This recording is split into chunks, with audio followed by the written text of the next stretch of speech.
Hi viewers, ఈ వీడియోని ఎలా మొదలు పెట్టాలో నాకు అర్థం కావట్లేదండి. ఎందుకంటే సినిమా వాళ్ళు ప్రకాష్ రాజ్ కానీ కార్తీక్ కానీ వీళ్ళు మాట్లాడిన మాటల్ని ముందు ఎక్స్ప్లెయిన్ చేసి దానికి పవన్ కళ్యాణ్ ఏమన్నాడు ఏంటి అది చెప్పాలా. ఈరోజు పవన్ కళ్యాణ్ సనాతన ధర్మానికి సంబంధించి ఎవరన్నా తప్పుగా మాట్లాడితే ఊరుకునేది లేదు అంటూ సనాతన ధర్మాన్ని కాపాడటం కోసం తన ప్రాణాలైనా అర్పిస్తానని చెప్పేశానండి. అది మాట్లాడాలి. ఈరోజు దుర్గమ్మ తల్లి ఆలయానికి సంబంధించి త్వరలో దసరా శరన్నవరాత్రులు ప్రారంభోత్సవం కాబోతున్నాయి కాబట్టి ఆలయ శుద్ధి చేస్తూ ఆల్రెడీ ప్రాయచిత దీక్షలో ఉన్నారు కాబట్టి తిరుమల శ్రీవారి లడ్డు ప్రసాదంలో కల్తీ జరిగినందుకు గాను అలా ఆలయ మెట్లు అవన్నీ కూడా క్లీన్ చేసి పసుపు రాసేసి లైక్ ఆది మెన్షన్ చేసేలా ఏది మొదలెట్టారు అన్నప్పుడు నాకు ఒకటే కనిపించింది. ఈ దేశంలో కావచ్చు ప్రపంచంలో కావచ్చు ఉన్నటువంటి ఏ హిందూ అయినా సనాతన ధర్మాన్ని ఫాలో అయ్యే ఏ మనిషి అయినా ఇక మీదట మౌనంగా ఉండకూడదు. నేను కరెక్ట్గానే మాట్లాడుతున్నా. ఇప్పుడు మొన్న మధ్య బీజేపీ చెందిన ఒక మహిళా నాయకురాలు టీవీ డిబేట్లోనే ఎక్కడో ఒక మాట అన్నారు. వాళ్ళ యొక్క మహమ్మద్ ప్రవక్తకు సంబంధించి అని పెళ్ళిళ్ళకి సంబంధించి అది ఎంత పెద్ద ఇష్యూ అయిందంటే ఆ వీడియోని వైరల్ చేసిన వాళ్ళు కూడా చంపేశారు. మళ్ళీ అందులో నిజం ఉందా అబద్ధం ఉందా మళ్ళీ దాని జోలికి మనం పోవద్దు, వాళ్ళకి తెలుసు. నేనేమంటానంటే అసలు టాపిక్ని వేరే వాళ్ళు రైస్ చేసి ఏది తప్పు ఏది ఒప్పు అంటే అసలు వాళ్ళు ఊరుకోవాలి. మాది మా ఇష్టం, మా జోలికి రావద్దు, మీరు చూసుకోండి అన్నట్టు వాళ్ళు మాట్లాడారు. ఓకే, అయిపోయింది, వదిలేయండి. కమింగ్ టు క్రిస్టియన్ల విషయానికి వద్దాం. హిందువుల మీద, హిందూ దేవుళ్ళ మీద క్రిస్టియన్ దేశాలలో ఎంత ఘోరమైన కార్టూన్లు వేశారు, ఎంత ఘోరంగా అవి ఇవి డిజైన్ చేసి బయటకు వదిలేరు. అటువంటిది ఒకనొక మూమెంట్లో జీసస్ సంబంధించి మేరీమా సంబంధించి ఎవరో ఏదో చిన్నది చేస్తే తట్టుకోలేపారు. అసలు వాళ్ళు అలల్లాడిపోయారు. అసలు వాళ్ళు అయితే ఊరుకోవాలి. సో హిందువులని సనాతన ధర్మాన్ని ఎవడైనా ఏదైనా అనొచ్చు, మూసుకొని కూర్చుందాం.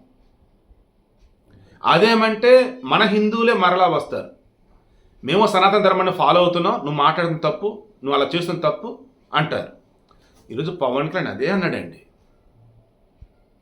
జరిగిన విషయంలో తప్పు ఏంటో నిజం ఏంటి అన్నది బయట పెడుతుంటే ఇప్పుడు కూడా ఇంకా సనాతన ధర్మాన్ని పక్కన పెట్టి రాజకీయాన్ని మేదేసుకుంటూ కొంతమంది, కులాన్ని మేదేసుకుంటూ కొంతమంది, వాటికి అభిమానులు ఉంటూ ఇంకొంతమంది మీరు ఏం చేస్తారో మీకు తెలుస్తుందా, ఏం మాట్లాడతారో మీకు తెలుస్తుందా?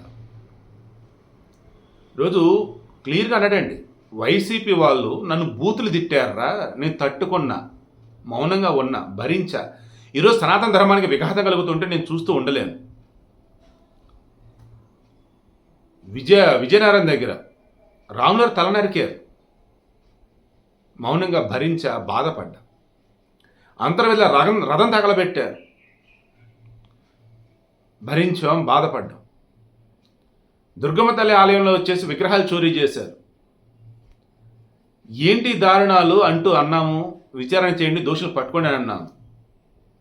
సహించాం. ఈరోజు ప్రపంచమంతా కూడా పరమ పవిత్రంగా భావించే, అమృతతుల్యంగా భావించే శ్రీవారి యొక్క లడ్డూ విషయంలో కూడా కల్తీ నెయ్యి వాడి ఆ కల్తీ నెయ్యిలో జంతు కొవ్వు అవశేషాలు ఉన్నాయని చెప్పేసి నేషనల్ డైరీ డెవలప్మెంట్ బోర్డు యొక్క రిపోర్టే బయట పెడితే దాని మీద మేము ప్రాయచిత దీక్ష చేస్తూ, నేను శాంతి యాగాలు చేస్తూ, వాళ్ళు సంరక్షణ చేస్తూ అక్కడ తిరుమలలో ఉంటే ఆంధ్రప్రదేశ్ అంతా కూడా ఆలయాలను శుద్ధీకరణ చేస్తూ పోతా ఉంటే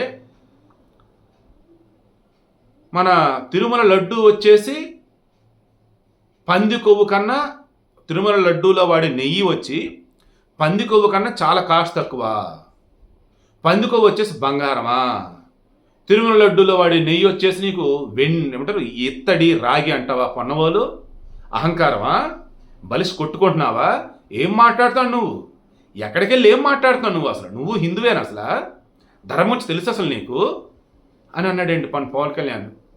ఇతను అన్నదానిలో మీరు ఇండెప్తులు కనుక ఇండెప్తులు జస్ట్ మీరు థింక్ చేస్తే చాలండి. ఆ మనిషిలో రకంగా అగ్నిపర్వతం బద్దలైన ఫీలింగ్ ఉంది నాకైతే పవన్ కళ్యాణ్ అబ్జర్వ్ చేస్తూ ఉంటే.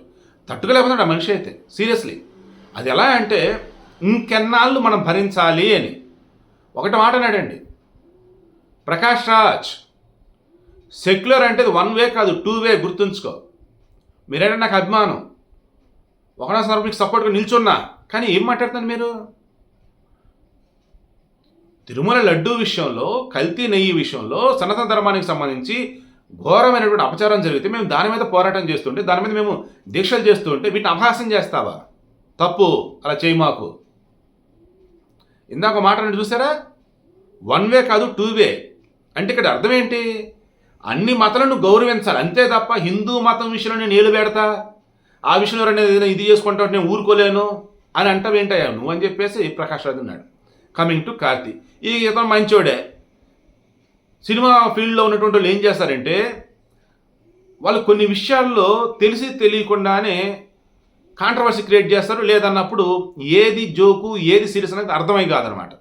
చాలా సీరియస్ ఇష్యూ, అక్కడ సెన్సిటివ్ ఇష్యూ అన్నాడు. ఎస్ సెన్సిటివ్, బట్ అది చాలా సెన్సిటివ్ ఇష్యూ, దాని గురించి మాట్లాడినాం అన్న ఆ జోవేలు కావచ్చు, నవ్వుతూ కావచ్చు, అది తప్పు అనమాట. ఇక్కడ నో డౌట్ ఇంక అందులో. లడ్డూ కావాలని ఆయన చెప్పేసి ఆమె యాంకర్ మంజుషని ఎవరు అడిగితే, లడ్డు ఆ టాపిక్ వద్దండి అంటే, ఇంకో ఏదో ఆమె అడిగితే, లేదు చాలా సెన్సిటివ్ టాపిక్ అది వద్దండి, టాపిక్ అంటే వెనక పగలబడి నవ్వటాలు. ఎలా ఉండేది చెప్పండి? అది కామెడీ సందర్భమా? లడ్డూ కావాలని ఆయన ఆమె అన్నప్పుడు కావాలని వద్దని చెప్తే అయిపోయాయి. ఇప్పుడు ఆ టాపిక్ వద్దు, లడ్డు టాపిక్ అవుతుంది, చాలా సెన్సిటివ్ టాపిక్ అని పగలబడి నవ్వటం ఏంటి అసలు? అదే పవన్ కళ్యాణ్ చెప్పాడు. ఏంటి అసలు అది మీకు తెలుస్తుందా? మీ నటనని గౌరవిస్తాను నేను, బట్ మీరు మాట్లాడే విధానం కరెక్ట్గా తెలుసుకొని మాట్లాడండి అన్నాడు. ఇక coming to Subba Reddy, Bommana Karunakar Reddy, TTD చైర్మన్గా చేసినటువంటి వాళ్ళు. సుబ్బారెడ్డి తిరుమల తిరుపతి దేవస్థానానికి సంబంధించి చైర్మన్గా ఉన్నప్పుడు ఆయన ఆలయం పైన కొండ మీద గోవింద నామస్మరణ తప్ప ఇంకోటి వినిపించకూడదు. దేవుడు అంటే వెంకన్నంకి అంతే.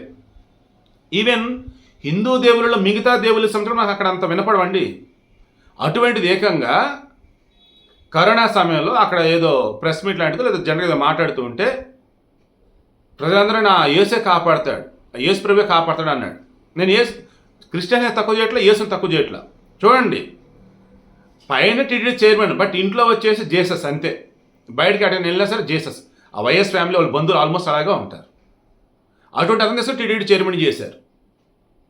బొమ్మన కరుణాకర్ రెడ్డి, ఆ మనిషి ఏకంగా వెంకటేశ్వర స్వామిని నల్ల రాయ అన్నాడు. నేను కొట్టినా సరే ఆయన ఏం నన్ను చేయలేడు అన్నాడు. అటువంటి వ్యక్తిని తీసుకెళ్ళి YS Rajasekhara Reddy TDD chairman చేశాడు. వైఎస్ రాజశేఖర రెడ్డి మొదలెట్టాడండి తిరుమలను సర్వనాశనం చేయాలని చెప్పేసి. చివరికి ఆయనకి ఏమైందంటే మీకు తెలిసిందే. ఇప్పుడు జగన్మోహన్ రెడ్డి దాన్ని కంటిన్యూ చేస్తా పోతున్నాడు. మరి వైఎస్ ఫ్యామిలీకి తిరుమల శ్రీవారి మరి ఎందుకు కోపమో, మరి హిందువులు వచ్చేసి పిచ్చోళ్ళకి మళ్ళీ మరలా వాళ్ళకే ఎందుకు మరి పదవులు కట్టబెడుతున్నారు, వాళ్ళకి ఎందుకు ఓట్లు వేస్తారో అర్థం కావట్లేదు. ఈరోజు పవన్ కళ్యాణ్ అదే అంటున్నాడండి, ఇప్పటికైనా మన ధర్మాన్ని మనం కాపాడుకోవాలి. ఇంకా ఇంకా బానిసలుగా రాజకీయాన్ని కట్టుబడి ఉంటేనో, ఇంకా ఎవడేదో చెప్తే అది నమ్ముతూ కనుక ఉంటే మనల్ని మనం రక్షించుకోలేము, ఆలోచించండి అంటూ సనాతన ధర్మాన్ని కాపాడటం కోసం నేను ఎంత దూరమైనా వెళ్తాను. నా ప్రాణం ఇవ్వడానికి నేను రెడీ, కానీ ఆ రోజు రాకూడదని కోరుకుంటున్నా. ఇదిగో ఈరోజు ప్రాయశ్చిత్త దీక్ష చేస్తున్నా. 11 రోజులు అయిన తర్వాత అలిపిరి మెట్ల మార్గం ద్వారా స్వామివారిని దర్శించుకుంటా అని చెప్పేసి అనటం జరిగింది.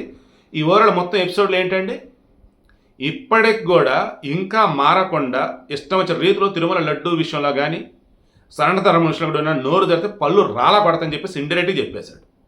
ఇంకా వేరే మతాలకు బానిసలుగా పేరుకి హిందువులుగా ఉంటూ బయటకు కనపడుతూ లోపల మాత్రం వేరే ఫాలో అవుతున్న వాళ్ళు ఇప్పటికైనా మారండి, లేదా మేము మతం మారేవరని చెప్పేసి ఓపెన్గా చెప్పుకోండి.